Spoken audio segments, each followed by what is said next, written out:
Hello all, welcome to Tamil tech zone. நம்ம போன வீடியோல வந்து பேசிக்ஸ் ஆஃப் எக்ஸல் வந்து பார்த்தோம். எப்படி டைப் பண்றது, கலர் சேஞ்ச் பண்றது, காலம் ஆட் பண்றது, ரிமூவ் பண்றது, அந்த மாரி விஷயங்கள் பார்த்தோம். இந்த வீடியோல நம்ம என்ன பார்க்க போறோம்னா, அதுக்கு அடுத்த ஸ்டெப் ஒரு பேசிக் கால்குலேஷன் எக்ஸல்ல நம்ம எப்படி பண்ண போறோம். அடிஷன், மல்டிப்ளிகேஷன், சப்ட்ராக்ஷன் அதெல்லாம் எப்படி பண்ண போறோம்ன்றத டீட்டெயிலா பார்க்க போறோம். ஸோ இப்போ நீங்க பார்த்தீங்கன்னா, நம்ம கிட்ட வந்து 2 செட் ஆஃப் நம்பர்ஸ் இருக்கு. இப்போ இது 2த்தையும் அடிஷனோ இல்ல மல்டிப்ளிகேஷனோ என்ன நமக்கு வேணுமோ அத நம்ம வந்து எப்படி பண்றதுன்றத பார்க்க போறோம். இப்போ இந்த 2 நம்பரை ஆட் பண்ணும் 5 அண்ட் 3 இது 2த்தையும் ஆட் பண்ணணும்னா இந்த செல்லில் எனக்கு ஆன்சர் வேணும். ஸோ நான் ஃபார்முலா டைப் பண்ண போறேன். எக்ஸல்ல எப்பவுமே ஃபார்முலா டைப் பண்ண போறீங்கன்னா ஈக்குவல் டுன்னு தான் ஆரம்பிக்கணும். ஒரு செல்லில் நீங்க ஈக்குவல் டுன்னு ஆரம்பிச்சீங்கன்னா எக்ஸல் ஆட்டோமேட்டிக்கா நீங்க வந்து ஒரு ஃபார்முலா டைப் பண்ண போறீங்கன்றத அண்டர்ஸ்டாண்ட் பண்ணிக்கும். ஸோ ஈக்குவல் டு இந்த நம்பர் இருக்கிற செல்லோட நேம் வந்து B3. ஸோ அங்கே B3ன்னு வந்துடும். அதில் கிளிக் பண்ணீங்கன்னா ப்ளஸ் இதில் கிளிக் பண்ணீங்கன்னா C3ன்னு வரும். அப்படி இல்லை நான் மேனுவலாகவே டைப் பண்ணுறேன்னா நீங்கள் C3ன்னு டைப் பண்ணிக்கலாம். இது அடிச்சிங்கன்னா இது ரெண்டுத்தோடைய சம் உங்களுக்கு கிடைச்சிரும். இப்போ இதே மாதிரி அடுத்தடுத்த நம்பரை ஆட் பண்ணினே போனோம் அப்படின்னா நீங்கள் ஒரு தடவை ஃபார்முலா அடிக்கணும்னு அவசியம் இல்லை. இதை அப்படியே ட்ராக் பண்ணீங்கனாலே உங்களுக்கு ஆட்டோமேட்டிக்காக கிடைச்சிரும். இப்போ பார்த்தீங்கன்னா 10 + 2 12 இங்கே வந்துருச்சு. இந்த இடத்துல ஃபார்முலா பார்த்தீங்கன்னா இந்த செல் B7 அண்ட் இந்த செல் C7 அது ஆட்டோமேட்டிக்காக வந்துருச்சு. இது நார்மல் ரெஃபரன்சிங். இதுவே வந்து அப்சல்யூட் ரெஃபரன்சிங்னு ஒரு ஆப்ஷன் இருக்குது. அது என்னன்னா இந்த ஃபார்முலா நீங்கள் டைப் பண்ணி முடிச்சுட்டு ஃபங்க்ஷன் F4 கீ இருக்கு இல்லையா, அந்த கீயை நீங்கள் ப்ரெஸ் பண்ணிங்கன்னா இது வந்து அப்சல்யூட் வேல்யூவாக மாறிடும். அப்படியே என்னென்னா அந்த லெட்டருக்கு முன்னாடியும் நம்பருக்கு முன்னாடியும் ஒரு டாலர் சிம்பிள் வந்துடும். இந்த மாதிரி வந்துட்டு இதுக்கப்புறம் நீங்கள் ஃபார்முலாவை ட்ராக் பண்ணிங்கன்னா அது சேஞ்ச் ஆகவே ஆகாது. எந்த செல்லில் நீங்கள் போய் பார்த்தீங்கன்னாலும் அதே வேல்யூவாக தான் இருக்கும். ஃபிக்ஸடாக இருக்கும், மாறவே மாறாது. இது வந்து எங்கே யூஸ் ஆகுதுன்னு நான் லேட்டர் பார்ட் ஆஃப் த வீடியோவில் சொல்கிறேன். இது இம்பார்ட்டன்ட், நல்லா ஞாபகம் வச்சுக்கோங்க. இப்போ வந்து நம்ம சம் வந்து முடிச்சிட்டோம். அடுத்தது வந்து இப்போ ரெண்டுத்துக்கும் டிஃப்ரென்ஸ் கண்டுபிடிக்கணும். டிஃப்ரென்ஸ் கண்டுபிடிக்கணும் அதே தான், ஈக்குவல் டு இந்த செல் மைனஸ் இந்த செல் இப்படி கொடுத்தீங்கன்னா வந்து உங்களுக்கு டிஃபரன்ஸ் கிடைச்சிரும். ஓகேவா? அடுத்தது வந்து மல்டிப்ளை பண்ணணும். சேம் திங் அதே தான், ஈக்குவல் டு அந்த செல் இன்டூ வந்து இந்த ஸ்டார் சிம்பிள் ஒன்று நீங்கள் பார்த்துருப்பீங்க. உங்கள் கீபோர்டில் பார்த்தீங்கன்னா நம்பர் 8க்கு மேலே இருக்கும். அது கொடுத்தீங்கன்னா இந்த மல்டிப்ளிகேஷன் சிம்பிள் வந்துடும். இது கொடுத்தீங்கன்னா இது ரெண்டும் மல்டிப்ளை ஆகிடும். ஓகேங்களா? இது எல்லாமே வந்து ஃபார்முலா மேனுவலாக டைப் பண்ணுறதுக்கு. இப்போ ஃபார் எக்ஸாம்பிள் இதுக்கு முன்னாடி நான் இன்னொரு ரோ ஆட் பண்ணுறேனே, இன்னொரு காலம் ஆட் பண்ணுறேன், சாரி. ஓகே, இப்போ இந்த 3 நம்பரையும் நான் மல்டிப்ளை பண்ணணும் ஆர் ஆட் பண்ணணும், வாட் எவர் எனக்கு தேவையோ அது நான் பண்ணணும். அதுக்கு என்னன்னா திரும்ப நீங்கள் ஈக்குவல் டு கொடுத்து A3 + B3 + C3ன்னு கொடுக்கலாம். இதே ஒரு 10 நம்பர் இருந்ததுன்னா உங்களுக்கு கஷ்டமாக இருக்கும். அந்த மாதிரி டைமில் யூஸ் பண்ணுறதுக்கு தான் எக்ஸலில் ஃபங்க்ஷன்ஸ்னு ஒன்று இருக்குது. இப்போ ஃபார் எக்ஸாம்பிள் இது மூணுத்துக்கும் நான் சம் கண்டுபிடிக்கணும்னா நான் சம் ஃபங்க்ஷன் யூஸ் பண்ணுவேன். ஈக்குவல் டு சம், ஃபஸ்ட்டு எந்த செல்லோ அங்கே கிளிக் பண்ணிவிட்டு ஒரு கோலன் வச்சுட்டு ஸோ நீங்கள் அப்படியே வந்து அடுத்தடுத்த செல்லுக்கு மூவ் பண்ணிகிட்டே போகிறீங்க. இப்போ பார்த்தீங்கன்னா A3 to B3ன்னு செலக்ட் ஆகிரும். 5 + 3 8, 8 + 1 9. ஸோ இப்போ இதை நீங்கள் அப்படியே ட்ராக் பண்ணிங்கன்னா கீழே வரைக்கும் உங்களுக்கு அந்த சம் வந்து கால்குலேட் பண்ணிடலாம். இதே வந்து எனக்கு சம் வேணாம், நான் மல்டிப்ளை பண்ணணும், ப்ராடக்ட் வேணும் அப்படின்னு நீங்கள் நினச்சிங்கன்னா அந்த சம்மை ரீப்ளேஸ் பண்ணிவிட்டு ப்ராடக்ட் அப்படின்னு நினச்சிங்கன்னா உங்களுக்கு மல்டிப்ளை பண்ணி அந்த வேல்யூ உங்களுக்கு கிடைக்கும். அதே மாதிரி இப்போ எனக்கு இது சம்மும் வேணாம், ப்ராடக்ட்டும் வேணாம், எனக்கு இந்த 3 நம்பருக்கு ஆவரேஜ் கண்டுபிடிக்கணும் அப்படின்னா அதுவும் நீங்கள் பண்ணலாம். ஆவரேஜ்னு ஒரு ஃபங்க்ஷன் இருக்குது. ஸோ அதை யூஸ் பண்ணிங்கன்னா உங்களுக்கு அந்த 3 நம்பருக்கான ஆவரேஜ் உங்களுக்கு கிடைச்சிரும். ஓகேங்களா? ஸோ இப்போ இது வந்து பேசிக் ஃபார்முலா எப்படி யூஸ் பண்ணணும்னு பார்த்தோம். இதை எந்த இடத்துல நீங்கள் அப்ளை பண்ணலாம் அப்படின்றத அடுத்து பார்க்கலாம். ஸோ இதுதான் வந்து ஒரு ஸ்டூடெண்ட் மார்க் லிஸ்ட் நான் வந்து ரெடி பண்ணியிருக்கேன். ஒரு கிளாஸுக்கு ஸ்டூடெண்ட் மார்க்ஸு, அவங்களோட டோட்டல், அவங்களோட ரேங்க், இது எல்லாமே நம்ம கண்டுபிடிக்க போகிறோம். இது எப்படி பண்ணுறதுன்னு நம்ம பார்க்கலாம். ஸோ இப்போ பார்த்தீங்கன்னா டேட்டா டைப் பண்ணிட்டேன். இது பார்த்தீங்கன்னா உங்களுக்கு டேட்டா அந்த அளவுக்கு அழகாக இல்லை. ஸோ இதை வந்து நம்ம ஒரு க்ளீன் அப் பண்ணணும்னா எப்படி பண்ணலாம்னா இது ஃபுல்லாகவும் செலக்ட் பண்ணிவிட்டு நம்ம நேற்று பார்த்தோம் இல்லையா அலைன்மெண்ட், அதில் இப்போ நான் சென்டர் அலைன்மெண்ட் கொடுக்குறேன்.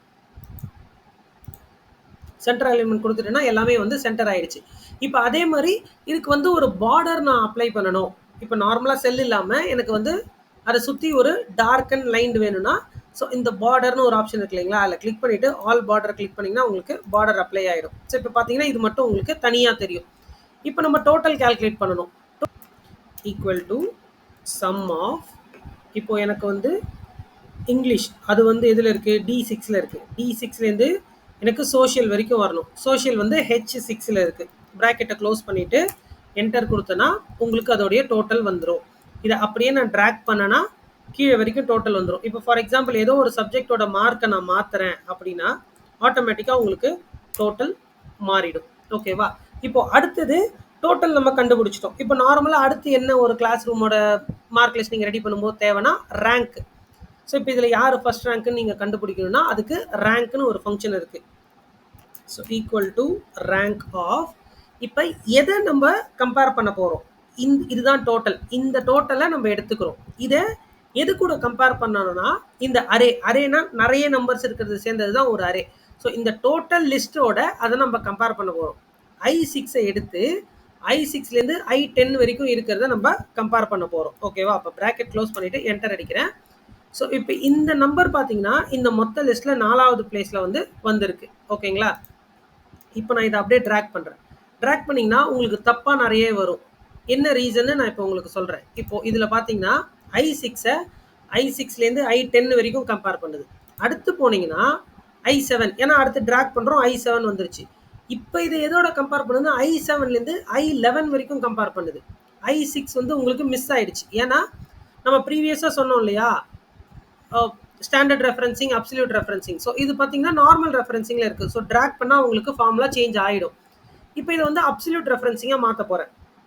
ஸோ இதில் இன்னொரு விஷயம் என்னென்னா, நமக்கு வந்து அந்த டோட்டல் வந்து நார்மல் ரெஃபரன்சிங்கில் தான் இருக்கணும். ட்ராக் பண்ணால் I6, I7, I8ன்னு போகணும். பட் இந்த ரேஞ்ச் மட்டும் மாறக்கூடாது. ஸோ அதனால நான் என்ன பண்ணேன்னா அந்த ரேஞ்சை மட்டும் செலக்ட் பண்ணிவிட்டு F4 சொன்னேன் இல்லையா, கீபோர்டில் இருக்கிற F4 கீ அதை ப்ரெஸ் பண்ணிவிட்டு இப்போ நான் ட்ராக் பண்ணுறேன். ஸோ இப்போ பார்த்தீங்களா ரேங்க் எப்படி மாறி வந்திருக்குன்னு. ஸோ இப்போ இதில் நீங்கள் ஒரு ரேண்டமாக ஒரு இடத்துல எடுத்து கம்பேர் பண்ணி பாருங்கள். இப்போ பார்த்தீங்கன்னா I9.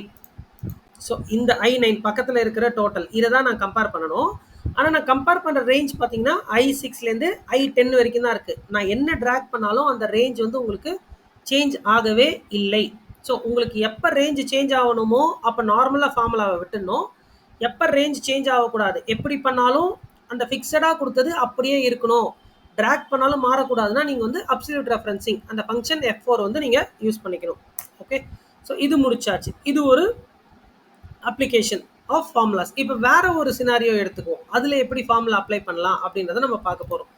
இப்போ ஒரு ஷாப் வச்சுருக்கீங்க, அதுக்கு ஒரு இன்வென்ட்ரி ரெடி பண்ணுறீங்க. ஓகேங்களா? ஸோ ஒரு 5 ப்ராடக்ட் உங்கள் கடையில் இருக்குது, அதை வந்து சேல் பண்ணுறீங்க. அது எப்படி நீங்கள் சேல் அமௌண்ட் வந்து கண்டுபிடிக்கலாம் அப்படின்றத நம்ம பார்ப்போம். ஸோ இப்போ இதுதான் ப்ராடக்ட் 1 2 3 4 5.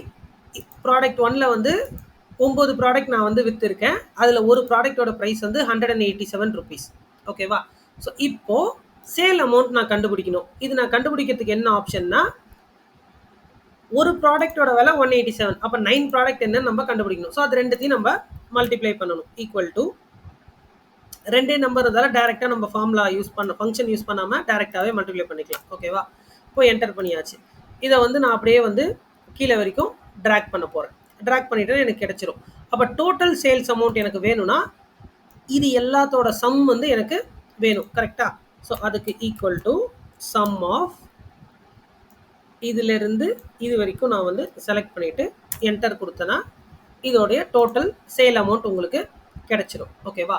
இதுவே வந்து இன்னொரு சிம்பிள் ஃபார்முலா ஒன்று இருக்குது. மல்டிப்ளிகேஷன் பண்ணிவிட்டு அதுக்கப்புறம் அடிஷன் பண்ணாமல் டைரெக்டாக ரெண்டுத்தையும் சேர்த்து பண்ணுற மாதிரி ஒரு ஃபார்முலா எக்ஸலில் இருக்குது. ஸோ அந்த ஃபார்முலாவோட பேர் என்னென்னா sum product. Sum and product அது ரெண்டுத்தையுமே வந்து சேர்ந்து ஒரே ஆக்ஷனில் பண்ணும். ஸோ இப்போ இது என்ன பண்ணணும்னா 2 அரே நீங்கள் செலக்ட் பண்ணணும். இதுதான் வந்து ஃபஸ்ட்டு அரே. ஓகேவா? அதாவது குவான்டிட்டி எத்தனை வித்தோன்றதை செலக்ட் பண்ணியிருக்கோம். அடுத்தது ஒரு குவான்டிட்டியோட ப்ரைஸ் என்னன்றது இந்த ரேஞ்சில் இருக்குது. ஸோ அதுக்கு இந்த அரே 2வை செலக்ட் பண்ணிவிட்டு என்டர் கொடுத்தோன்னா ஆட்டோமேட்டிக்காக உங்களுக்கு அந்த ஆன்சர் வந்து கிடச்சிரும். இப்போ அடுத்து நம்ம என்ன பார்க்க போகிறோம்னா, எக்ஸலில் ஃபில்டர்னு ஒரு ஆப்ஷன் இருக்குது.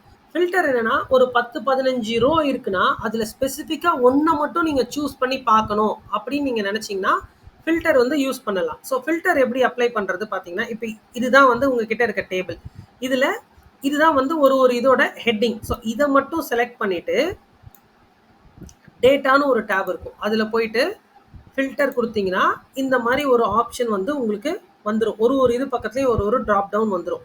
இப்போ ஃபார் எக்ஸாம்பிள் நான் வந்து ப்ராடக்ட் 1 மட்டும் நான் செலக்ட் பண்ணி பார்க்கணும் அப்படின்னாக்கா, அந்த ட்ராப் டவுன்ல கிளிக் பண்ணிட்டு, ப்ராடக்ட் 1ல கிளிக் பண்ணீங்கன்னா, உங்களுக்கு ப்ராடக்ட் 1 மட்டும் தான் விசிபிள் ஆகும். இதே ப்ராடக்ட் 1ம், ப்ராடக்ட் 3யும் நான் பார்க்கணும்னா, இப்போ ப்ராடக்ட் 1 ஆல்ரெடி கிளிக் ஆயிருக்கு. ப்ராடக்ட் 3ல நான் கிளிக் பண்ணிட்டேன். எல்லாமே வந்து உங்களுக்கு வந்துரும்.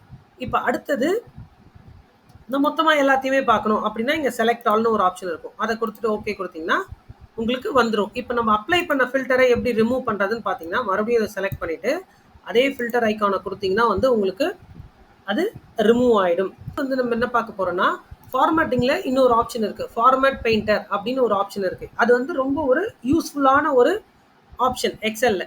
இப்போ எக்ஸாம்பிள்க்கு இப்ப இது பார்த்தீங்கன்னா, இந்த சீரியல் நம்பர் அப்படின்றதுல வந்து நான் பார்டர் அப்ளை பண்ணியிருக்கேன். ஸோ சீரியல் நம்பர்ல நான் பார்டர் அப்ளை பண்ணியிருக்கேன். கலர் வந்து ப்ளூ கலர் குடுத்துருக்கேன். இப்ப இதே மாரி இந்த ஹெட்டிங்ல இருக்கிற எல்லா இதுக்கும் எனக்கு வேணும்னா, நான் என்ன பண்ணலாம்னா, இதெல்லாம் செலக்ட் பண்ணிட்டு, கலர் அப்ளை பண்ணிட்டு பார்டர் அப்ளை பண்ணலாம். அப்படி இல்லன்னா, எனக்கு இன்னொரு ஆப்ஷன் இருக்கு. இத கிளிக் பண்ணிட்டு, இந்த ஃபார்மேட் பெயிண்டர் அப்படின்றத குடுத்தனா, இந்த செல்லுல என்ன ஃபார்மேட்டிங் இருக்கோ, அத காப்பி பண்ணி நீங்க எந்தெந்த செல்லுலலாம் வந்து போய் கிளிக் பண்றீங்களோ, அந்த எல்லா செல்லுக்கும் அந்த ஃபார்மேட்டிங் வந்துரும். இப்போ ஃபார் எக்ஸாம்பிள் இந்த ரோ 4 இருக்கு இல்லையா? இந்த ரோ 4 வந்து ப்ளூ கலர்ல இருக்கு. இதே மாரி எனக்கு ரோ 11ம் வந்து ப்ளூ கலர்ல வேணும்னா, அதே நான் ஃபார்மேட் பெயிண்டர் ஆப்ஷன கிளிக் பண்ணிட்டு, ரோ 11ல கிளிக் பண்ணனா, மொத்தமும் வந்து எனக்கு அந்த ப்ளூ கலர்ல மாறிடும். இப்ப எக்ஸாம்பிள் எனக்கு அந்த மாரி வேணாம். டோட்டல் சேல்ஸ்ன்னு இருக்கிற இடமும், இந்த டோட்டல் இருக்கிற இடமும் மட்டும் எனக்கு அது மாரி கலர்ல வேணும்னா, இதுல நான் கிளிக் பண்ணிட்டு, இங்க போயிட்டு அத கிளிக் பண்ணனா, அந்த கலர் அங்க உங்களுக்கு கிடைச்சிரும். அதே டோட்டல்ல போய் அந்த வேல்யூல போய் கிளிக் பண்ணாலும், அதே ஃபார்மேட்டிங் உங்களுக்கு வந்துரும். இப்ப இதுவரைக்கும் நம்ம என்ன பார்த்திருக்கோம்னா, எக்ஸெல்ல பேசிக் கால்குலேஷன்ஸ் எப்படி பண்றது? அடிஷன், சப்ட்ராக்ஷன், மல்டிப்ளிகேஷன் அதே மாரி ஃபார்முலா யூஸ் பண்ணி என்ன பண்றது? அந்த ஃபார்முலா எங்கெங்க நமக்கு அப்ளை ஆகும்ன்றதுக்கு ஒரு சில எக்ஸாம்பிள் பார்த்திருக்கோம். இது இன்னும் நெறைய இடத்துல யூஸ் பண்ணலாம். அது ஃபர்தரா நம்ம அடுத்தடுத்த வீடியோஸ்ல பார்க்கலாம். இப்ப அடுத்த வீடியோல நம்ம என்ன பார்க்க போறோம்னா, ஃபார்மேட்டிங்ல நெக்ஸ்ட் ஸ்டெப்ஸ். ஃபார் எக்ஸாம்பிள் இப்ப இந்த நம்பர்ஸ் இருக்கு. இந்த நம்பர வந்து நான் ஒரு ஆர்டரா அரேஞ்ச் பண்ணணும். அசெண்டிங் ஆர்டர்ல அரேஞ்ச் பண்ணணும். இல்ல டிசெண்டிங் ஆர்டர்ல அரேஞ்ச் பண்ணணும். அது எப்படி பண்றதுன்றத பார்க்கலாம். அதே போல வந்து ஒரு ஃபைண்ட் இப்போ ஃபார் எக்ஸாம்பிள் ஒரு ஸ்டூடண்ட் லிஸ்ட் இருக்கு. அதுல ஒரு ஸ்பெசிபிக் ஸ்டூடண்ட்ட மட்டும் நான் ஒரு 100 ஸ்டூடண்ட் 150 ஸ்டூடண்ட் இருக்காங்கன்னா, எப்படி அவங்கள ஒரே ஒரு பர்ட்டிகுலர் ஸ்டூடண்ட்ட சர்ச் பண்ணி எடுக்கிறது. அந்த மாரி எக்ஸாம்பிள்ஸ்லாம் அடுத்தடுத்த வீடியோஸ்ல பார்க்கலாம். இந்த வீடியோ உங்களுக்கு யூஸ்ஃபுல்லா இருக்கும்னு நம்புறேன். இந்த வீடியோ உங்களுக்கு பிடிச்சிருந்தா லைக் பண்ணுங்க, சப்ஸ்கிரைப் பண்ணுங்க. அத விட முக்கியம், இது யாராருக்கு தெரிஞ்சுக்கணும்னு நீங்க நினைக்கிறீங்களோ, அவங்க எல்லாருக்கும் ஷேர் பண்ணுங்க. Thank you all.